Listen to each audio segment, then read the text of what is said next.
Buenos días, buenas tardes, buenas noches, ya sea la hora que estén escuchando este podcast. Bienvenidos a La Huella OVNI en una edición más que ya perdí la cuenta, pero creo que vamos por la novena edición de esta segunda temporada. Gracias, como siempre digo, por estar, por seguir colaborando, por hacer preguntas, por contar historias, por participar cada vez de manera más directa con este espacio que con muchísimo orgullo les cuento que crece semana a semana. Y para mí es maravilloso, es algo espectacular. Este espacio que, como siempre decimos, es un lugar de preguntas. Es un lugar donde nos preguntamos cosas, donde buscamos respuestas, pero por lo menos yo no me caso con ninguna verdad absoluta y les propongo hacer lo mismo. Quedarse con las preguntas, quedarse con esos conceptos que nos movilizan mientras levantamos las cabezas y nos preguntamos qué hay allá arriba. ¿Hay algo que nos quiera decir algo? ¿Está nuestra historia? Creo que sí, creo que no hay dudas que la historia de nuestro mundo, la historia de la vida en el planeta, la historia de la humanidad, tiene respuestas en las estrellas. Así que no tengo dudas que tenemos que seguir buscándolas una a una. Yo soy Jorge Luis Zuckdorf, me encuentran en redes, en Instagram como @Jorge Luis S oficial, en Twitter como @Jorge Luis S-77. Debo decir que tengo para el final de este episodio, igual que los últimos dos, comentarios en primera persona, historias que ustedes me han mandado vía audio, así que gracias y vamos a seguir poniéndolos porque para mí es un honor y un lujo poder escucharlos a ustedes, escuchar sus voces y que me cuenten sus experiencias o las experiencias de personas cercanas que les han contado. Mientras tanto vamos a seguir haciendo esto, ¿no? Yo tengo una hoja donde voy agendando las preguntas que ustedes me van enviando. Así que vamos a seguir respondiendo y recuerden que seguir enviándome preguntas, que es la carne, la columna vertebral de este espacio, lo pueden hacer por a mi Instagram, a mi Twitter, usando el hashtag numeral la huella ovni, o si no me pueden enviar un mail a mi mail, que es las historias de George, las historias de George, @gmail.com. Y la primera pregunta de la noche la hizo Marta, una amiga que siempre nos hace comentarios, siempre hay un mensaje de ella en YouTube. Gracias, Marta. Y su pregunta es: ¿qué sabes de Bigelow Space?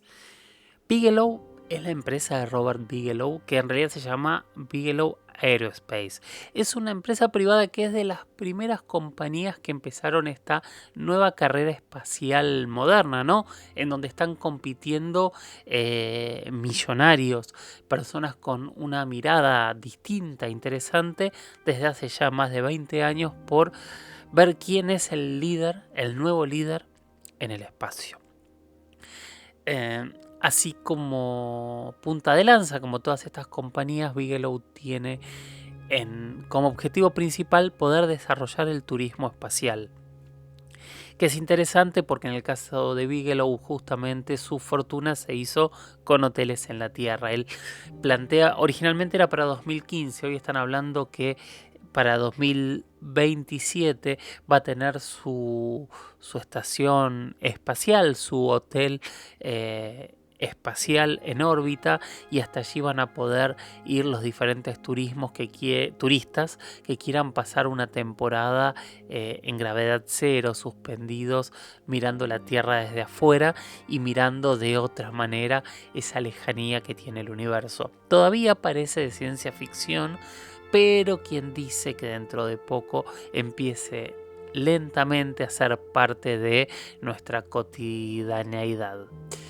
Es re interesante hablar de este tipo de personajes y sobre todo de Bigelow en especial, porque más allá de todo el desarrollo que ha hecho con estos módulos inflables que ya se aplican en la Estación Espacial Internacional, él es proveedor de la NASA y está trabajando de manera concreta. No lo digo esto al pasar porque va a tener que ver mucho con lo que voy a decir ahora. Lo más interesante de todo es que él más de una vez ha afirmado, se lo ha dicho a la prensa, se lo ha dicho a quien quiera decir, que él cree que los extraterrestres existen. Y además de decir que los extraterrestres existen, Bigelow cree, supone, afirma o tendrá pruebas de que los extraterrestres están en la Tierra.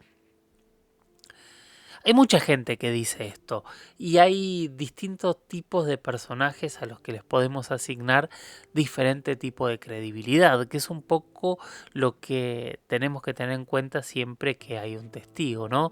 No todos los testigos tienen el mismo tipo de credibilidad. ¿Por qué? Primero por nivel de conocimiento. Segundo, por nivel de información que pueda llegar a tener. Y tercero, por prestigio, ¿no? Porque una persona tan encumbrada, tan parte de este rompecabezas, una de estas piezas fundamentales de la carrera espacial, que se anime a decir esto, o uno, está muy loco, dos, tiene pruebas para afirmar lo que está diciendo. Entonces, siempre, siempre, siempre este tipo de testigos hay que prestarles atención. Estoy totalmente convencido. Hay muchísimos. Sabemos que hay ministros de defensa, asesores de ministros de defensa, hay ingenieros, hay militares de diferentes países del mundo retirados y en actividad, hay astronautas, hay pilotos, hay un tipo de personaje que por lo menos a mí cuando habla del fenómeno ovni y afirma cosas me gusta escucharlo. No necesariamente para creerles todo lo que dicen, porque tal vez solo es un alborotador que está generando caos para tener un debate y que se hable de él. No lo sabemos. Tal vez está tratando de darnos una información que es secreta y que él, por el nivel de acceso a información que tiene, lo sabe y quiere compartirlo con el mundo. Tal vez simplemente está diciendo un anhelo, ¿no? Como tantas personas que queremos que esto sea verdad. Nada. Las opciones son muchas, pero creo que cuando una persona como Bigelow, que desde hace tantos años está detrás de la carrera espacial y hace tantos años que invierte tiempo, invierte interés y entiendo que también invierte dinero en la investigación del fenómeno ovni, está buenísimo escucharlo porque es gente que tiene recursos para tener muchos más argumentos que los que la gran mayoría de las personas usualmente podemos llegar a tener. Así que este hotelero espacial nos dice que él está convencido que los extraterrestres están en la Tierra. Me encantaría poder escuchar todos sus argumentos para poder entender el porqué de esta afirmación, qué es lo que nos quiso decir. Y mientras tanto les recomiendo leerlo, buscarlo, escucharlo, entender cuáles son los trabajos y desarrollos que él hace en pos de la investigación ufológica, porque es importante, ¿no? Él genera recursos para que otros puedan llegar a las conclusiones que día a día todos conocemos. Así que me parece que es un punto para anotarse. Gracias Marta por llegar a este tema. Y me parece que es más que interesante poder seguir este tipo de personajes. No para creerles ciegamente de ninguna manera.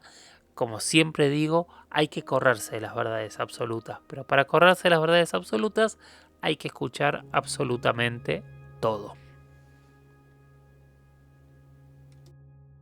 La siguiente pregunta la hizo a Eduardo Nieto. Él dijo, muy buen caso, el caso de Frederick Valentich, ojalá lo puedas abordar y su desaparición y la descripción del ovni cigarro que lo acosó según las evidencias en grabaciones, gracias. No sé cuándo hiciste esta pregunta, Eduardo, pero bueno, lentamente nos vamos poniendo, o me voy poniendo al día con todas las preguntas que tenemos, que son muchísimas y todos los días llegan preguntas nuevas y eso nos asegura que vamos a tener la huella ovni por mucho, mucho tiempo. Así que gracias, Eduardo, y en el nombre de Eduardo, gracias a todos. Es un caso sumamente interesante el de Valentich. Lo más interesante es que ocurre en una época donde confluyen muchísimos casos con incidentes con aviones. Muchos, es muy cercano a, por ejemplo, el caso... se me fue el nombre. Es 2 años antes del caso La Joya en Perú, es un año después de Pacheco Pérez en México. Hay muchísimos casos en este momento de ovnis y aviones. ¿De cuándo estamos hablando? De 1978. El caso Valentich ocurrió el 21 de octubre de 1978 en Australia, exactamente en un estrecho, que es el estrecho de Bass, que une Australia con Tasmania. Este piloto, con no demasiada experiencia, dicen que tendría unas 150 horas de vuelo, estaba pilotando un avión ligero, un Cessna 182L, un Cessna pequeño, y estaba realizando este viaje al atardecer cuando, desde el control aéreo de Melbourne, escuchan un mensaje donde el piloto reporta que tiene un vuelo, un tráfico, una aeronave sobre su cabeza, que estaba aproximadamente a unos 4.500 pies de altura y que lo estaba persiguiendo. Los operadores de radar se sorprenden y le informan que en realidad debería estar equivocado porque no había ningún avión en esas coordenadas que le estaba dando. Entonces Valentich les insiste que él está viendo ese objeto, pero que en realidad él no dice que sea un avión, porque de hecho dice que es de metal. Vamos a leer la descripción para ser más exactos. Dice que tenía 4 luces que estaban todas iluminadas, que pasó en un momento a unos 1000 pies arriba de él a muchísima velocidad. Y la única descripción general que hace de su exterior dice que es brillante, metálico y que tiene una luz verde superior. Obviamente hay mucha sorpresa desde el control y les dicen, bueno, pero ese avión no debería estar ahí. Y Valentich les responde, pero no es un avión. Cosa que a mí me llamó mucho la atención porque es... todavía no puse la entrevista con Oscar Santamaría en el YouTube, que es el piloto que combatió contra un ovni en la base de La Joya de Perú en 1980, donde su última respuesta cuando le dijeron baje y deje el globo ahí, él dice, pero no es un globo. Me dio me parece muy coincidente esto y muy interesante cómo los pilotos tienen el mismo tipo de respuesta.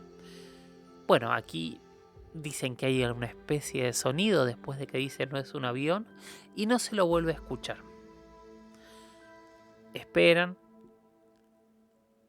intentan comunicarse con el Cessna, no vuelven a tener información, lo dan por perdido, salen aviones de rescate a buscarlo y no lo encuentran, no lo encontraron nunca más. De hecho, es interesante que los informes accidentológicos que se dan recién 4 años después dicen que no se sabe cuál es la razón de desaparición de la nave y del piloto, y lo único que se sabe es esa última comunicación que tuvo por radio. Hasta el día de hoy se sigue investigando. Hay un informe oficial de 315 fojas con toda la búsqueda y todos los análisis que se hicieron sobre el avión de Valentich. Y al día de hoy se pregunta qué era este objeto, ¿no? Que sí, podría ser que tuviese forma de cigarro. Fue interesante que esa conversación existiera, pero la verdad que hasta el día de hoy no sabemos qué pasó. Es interesante, como decía recién, que antes de desaparecer él esté hablando de un objeto extraño que lo está siguiendo. Objeto extraño que lo está siguiendo, similar de alguna manera, pero con otra forma, al objeto que se encontró Oscar Santamaría, al objeto que se encontró Jorge Polanco en el caso Bariloche en el 95. Seguramente también distinto, por ejemplo, estoy pensando en otros casos de encuentros de pilotos con aviones, seguramente distinto al objeto que chocó con aquel avión en México, tal vez diferente al objeto que se cruzó el piloto en el aeropuerto de Pelotas en Brasil también. O sea, muy distinto a todos y sin embargo bastante similar a descripciones de objetos que se han hecho desde tierra. ¿Qué habrá pasado? ¿Por qué habrá sido esa desaparición?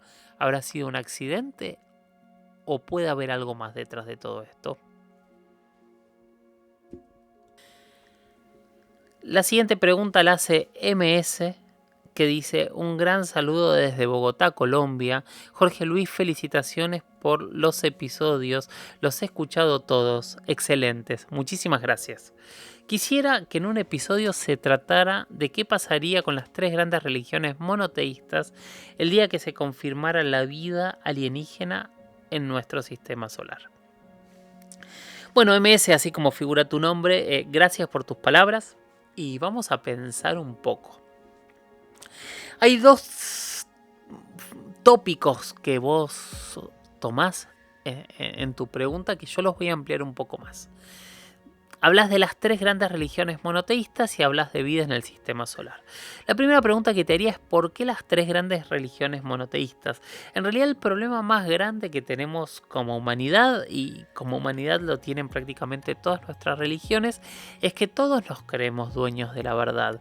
Entonces todas las religiones pugnan entre sí por decir que son las dueñas de la verdad. Justamente las tres grandes religiones monoteístas en realidad nacen de un mismo Dios, y si bien se pelean o discuten a posteriori de cuál es la verdad sobre lo que ocurrió después, todo empieza en un mismo momento y en un mismo concepto, en un mismo Antiguo Testamento. Yo lo hablé con muchos religiosos a esto, ¿no? Y algunos me cancelaban el tema como diciendo deja de hablar tonterías, y otros nos poníamos a discutir, a pensar, incluso a filosofar. Las personas con mente más abierta, de hecho puse una entrevista hace muy poquito en el YouTube con un teólogo, recomiendo que vayan a verla y a escucharla, donde discutíamos o yo le preguntaba sobre estos temas, y las respuestas que muchos religiosos me dan es: ¿cuál sería el problema que haya vida fuera del planeta Tierra? El concepto de la creación, dicen ellos, no cambiaría absolutamente nada. O sea, todo se mantendría relativamente igual, explican, y sus creencias no cambiarían, según me explicaban muchos teólogos y muchos estudiosos de la religión. Y en parte yo creo que tienen puntos a favor y de razón. Y esos puntos a favor y de razón se pueden ver sobre todo cuando aparece América en el concepto occidental de civilización. No vamos a hablar de un descubrimiento de América porque, por supuesto, América no tenía que ser descubierta por nadie, porque América no estaba oculta.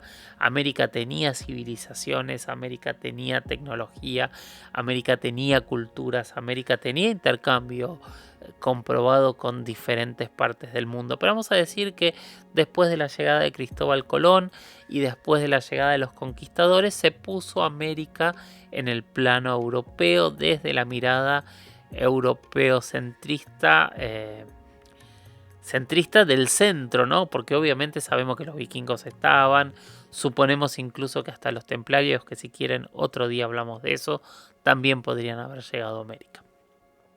Pero entonces, ¿por qué saco el tema de América? Y porque básicamente cuando aparece América, aparece también para los europeos un debate con un nuevo ser humano. No todo era como ellos creían, y con ese no todo era como ellos creían, cambió un poco la concepción del mundo. Y esa concepción del mundo no hizo caer a ninguna de las religiones. De hecho, no se pelearon las religiones, porque en realidad fue el catolicismo el que salió a conquistar espiritualmente este nuevo continente que no conocían, como fuese.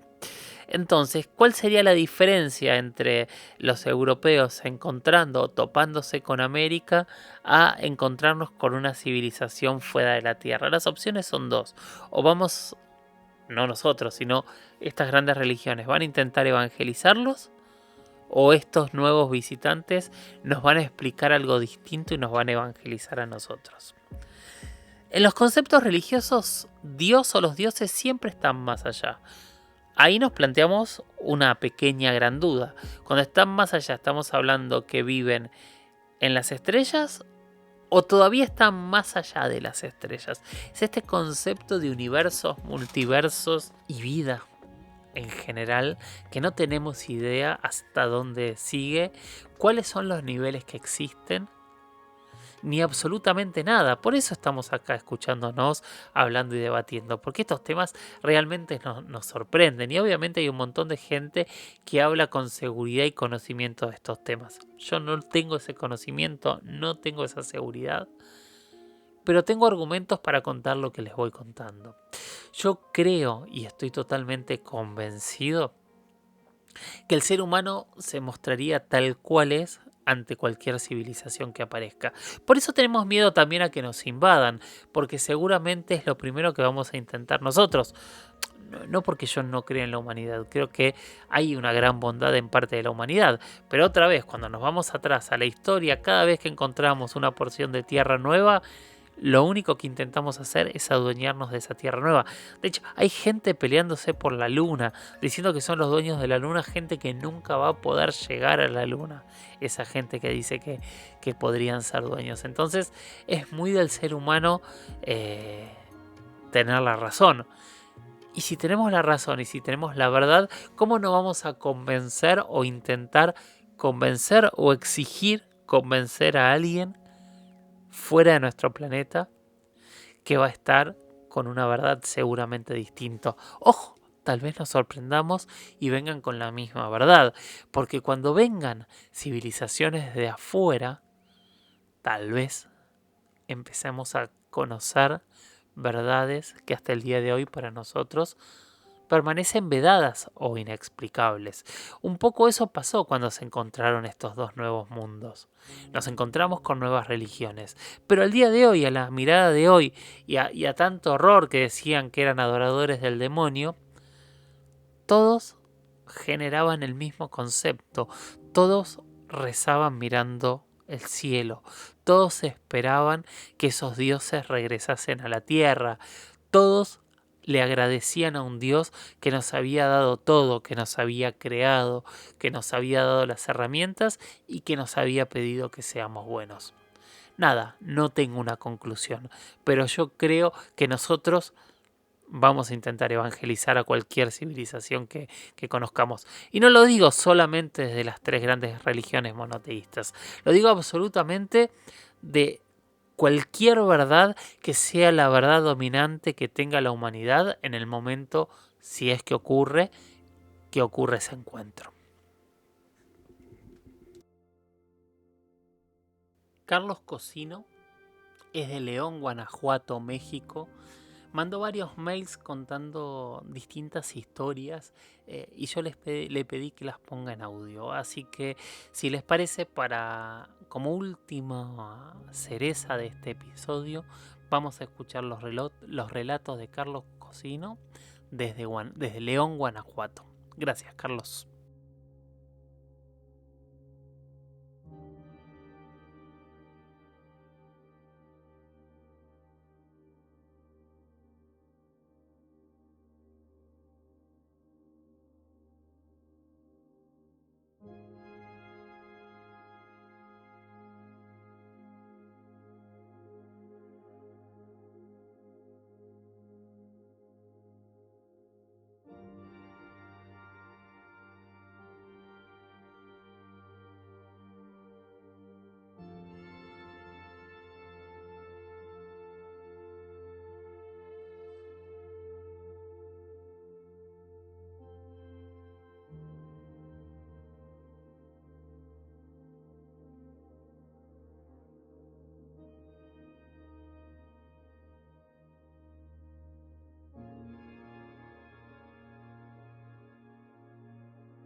Bueno, hasta aquí llegamos con el episodio número 9 de la segunda temporada de La Huella OVNI. Gracias por estar ahí. Propongo lo que propongo siempre al final de estos episodios. Sigamos capacitándonos, sigamos mirando al cielo, sigamos haciéndonos las preguntas que nuestros ancestros se hicieron desde la primera vez que vieron las estrellas, que básicamente fue seguramente aquel primer día que por alguna razón que no entendemos, la razón nos cubrió. Gracias por estar ahí y nos seguimos escuchando en el próximo episodio de La Huella OVNI. Yo soy Jorge Luis Zuckdorf. Sigan enviándome preguntas para que este espacio sea cada día más y más grande. También recomiéndenlo. Cuantas más voces haya, cuantas más opiniones distintas tengamos, más nos vamos a enriquecer todos. Gracias y hasta la próxima. Chau.